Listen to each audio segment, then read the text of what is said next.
Class 11th में आ गए हो और आगे समझ नहीं आ रहा क्या करना है, तो एक काम करो, बायोलॉजी ले लो।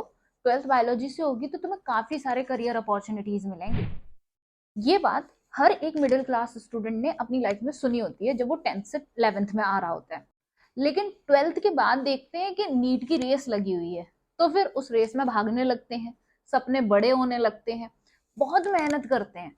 लेकिन फिर भी कई बार बहुत सारे बच्चों के साथ होता है कि वो सपने नहीं पूरे हो पाते हैं और बहुत सारे साल भी बर्बाद हो जाते हैं। तो ऐसे में क्या करना चाहिए? Hello everyone, this is Sameeksha Daksh, MBBS final year student at government medical college. अभी मैंने जो कहा आपसे, उसका मतलब ये नहीं था कि बड़े सपने नहीं देखने हैं। बड़े सपने देखने हैं, मेहनत भी करनी है, उसके लिए पूरा ट्राई भी मारना है। लेकिन अगर लगे कि किसी रेस में भागते हुए बहुत टाइम हो रहा है, हमारा टाइम और हमारे साल बहुत ज्यादा बर्बाद होते जा रहे हैं, तो अपना एक प्लान बी भी तैयार करना बहुत जरूरी है। क्योंकि सबसे ज्यादा जरूरी तो हमारा टाइम है ना। हम किसी भी एक चीज के लिए बहुत ज्यादा टाइम वेस्ट नहीं कर सकते। अब देखो, अगर तुम्हारे पास बजट है तो तुम गवर्नमेंट एमबीबीएस के अलावा प्राइवेट एमबीबीएस भी कर सकते हो। लेकिन अगर बजट नहीं है तो फिर हमारे पास एमबीबीएस के अलावा और क्या करियर अपॉर्चुनिटीज हो सकती हैं, जो कि हमने क्लास 11th में आते वक्त सुना था कि हाँ भाई, बायोलॉजी से 12th करोगे तो बहुत सारी करियर अपॉर्चुनिटीज होंगी। लेकिन ये भूल जाते हैं, सिर्फ एक ही चीज दिख रही होती है कि भाई एमबीबीएस है और तो कुछ है ही नहीं।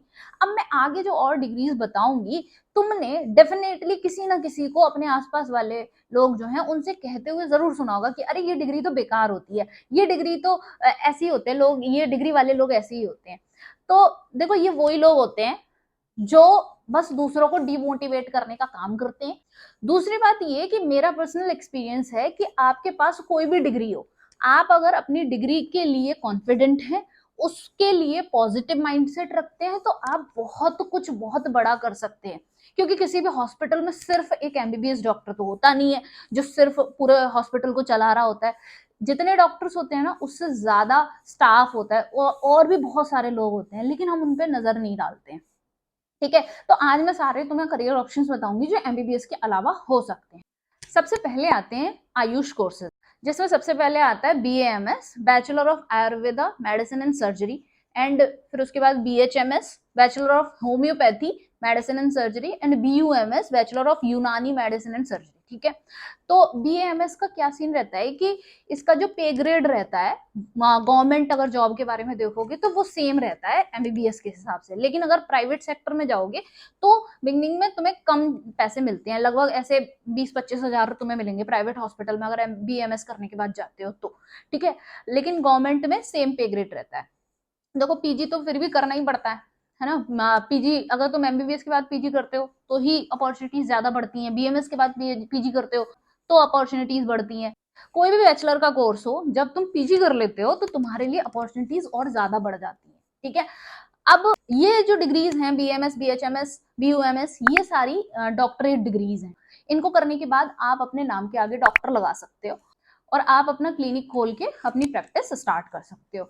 और फिर देखा ना, यहाँ पे सारा खेल किसका आ जाता है? स्किल्स का आ जाता है। तो जिसके पास ज्यादा स्किल्स है, जो अच्छे से पेशेंट को ट्रीट कर लेता है, जिसकी अच्छे से दवाई लग जाती है मरीज को, तो मरीज भी उसी के पास जाता है। ठीक है, उसके बाद आते हैं बीएससी के जो कोर्सेज रहते हैं। तो बीएससी आप अलग अलग सेक्टर्स में करते हैं। BSc anatomy, BSc physiology, BSc biochemistry, BSc pharmacology, BSc in radiology, BSc in biotechnology and BSc nursing.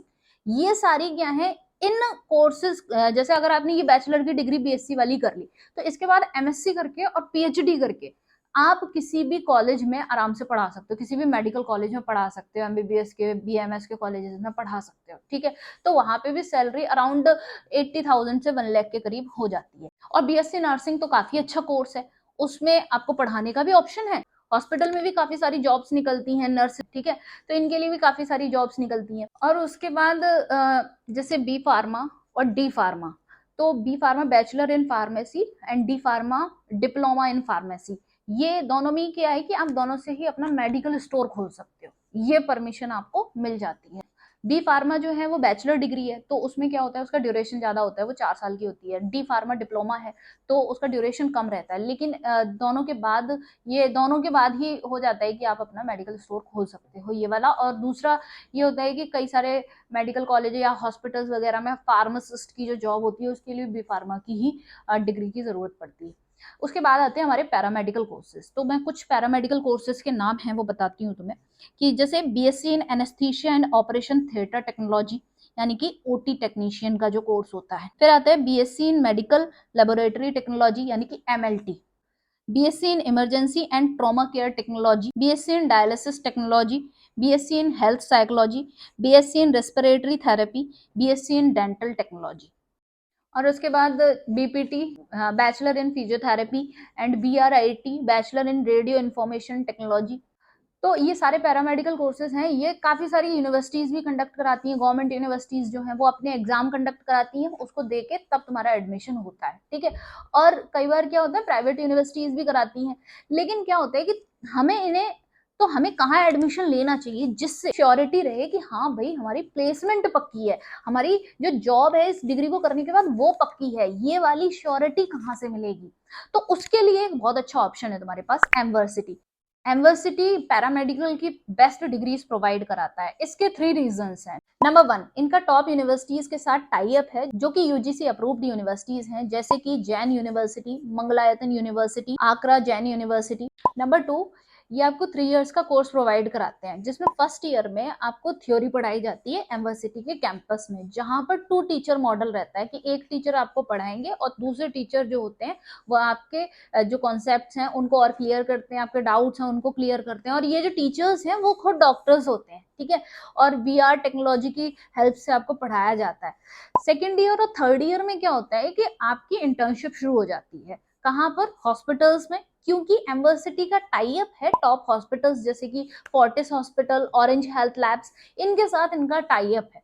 तो इससे क्या होता है कि आप अपनी डिग्री को कंप्लीट करने के साथ साथ हॉस्पिटल में भी प्रैक्टिस कर रहे हो। नंबर 3 जो बेस्ट फीचर है वो ये कि आपको आपकी इंटर्नशिप के ड्यूरेशन में, यानी कि सेकेंड ईयर और थर्ड ईयर से ही स्टाइपेंड मिलना शुरू हो जाती है, जो कि मिनिमम 1 लाख से लेकर मैक्सिमम 1.5 लाख तक की आपकी स्टाइपेंड हो सकती है, ठीक। ये जो खास बात है यहाँ पर कि आप अपनी डिग्री के साथ साथ ही कमाने लगते हो। और फिर नेक्स्ट बात करें हम प्लेसमेंट की, तो यहाँ पर क्या होता है कि आप कंटिन्यूअसली अपनी डिग्री के 2 साल जो है वो एक टॉप हॉस्पिटल में काम कर रहे हो, टॉप डॉक्टर्स के साथ काम कर रहे हो, तो आपके प्लेसमेंट भी एम्बर्सिटी यहाँ पर करवाती है। तो इस तरीके से सबसे अच्छी बात है कि आप यहाँ से डिग्री लेने के बाद क्या कर रहे हो कि भाई आपकी डिग्री के ड्यूरेशन में भी आप अर्न कर रहे हो, आपकी प्लेसमेंट की भी श्योरिटी है। तो एम्बर्सिटी के जो कैंपस हैं वो अलग अलग जगह हैं, जैसे बैंगलोर है, रांची है, दिल्ली है, कोची है, और जो काफी सारे डिटेल्स हैं वो सारी मैं इस वीडियो में तो कवर नहीं कर सकती हूँ, इसीलिए मैंने यूनिवर्सिटी का लिंक जो है वो डिस्क्रिप्शन में दे दिया है, फोन नंबर भी दिया हुआ है, तो एक बार जाके डिस्क्रिप्शन चेक कर लेना।